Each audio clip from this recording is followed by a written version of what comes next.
আজকের ভিডিও কথা বলবো যে সমস্ত ভাইয়েরা ব্যাংকে বেশি আছে এইচডিএফসি ব্যাংকে তারা কীভাবে Aadhaar to Aadhaar fund transfer করবে। প্রথমে লগ ইন করে লগ ইন পেলাম পোর্টালটা খুলবে, খোলার নিচে দিয়ে আসবেন। এখানে যেমন cash withdraw, balance enquiry, cash deposit, mini statement আর মোড়ে ফান্ড ট্রান্সফার। তো ফান্ড ট্রান্সফার ক্লিক করবেন, এখানে অ্যামাউন্ট দেবেন, আপনি 500 যা দেবেন। আদার্স ব্যাংকে হলে 10,000 আর এইচডিএফসি ব্যাংকে হলে 25,000 পর্যন্ত করতে পারবেন।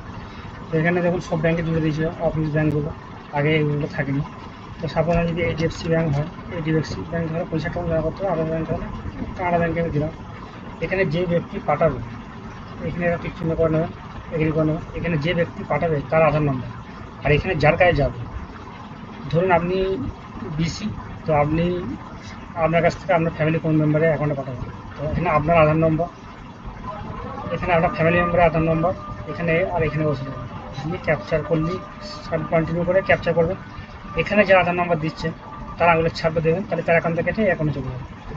মানে অ্যামাউন্ট আর আধার নম্বর যার দিচ্ছেন তার আঙুলের ছাপ লাগবে, তার অ্যাকাউন্ট থেকে কেটে বেনিফিশিয়ারি আধার নম্বর, মানে যেখানে ব্যাংকে সিলেক্ট করছে বেনিফিশিয়ারি ব্যক্তির কাছে টাকাটা যাবে। ব্যাপারটা হচ্ছে এটা।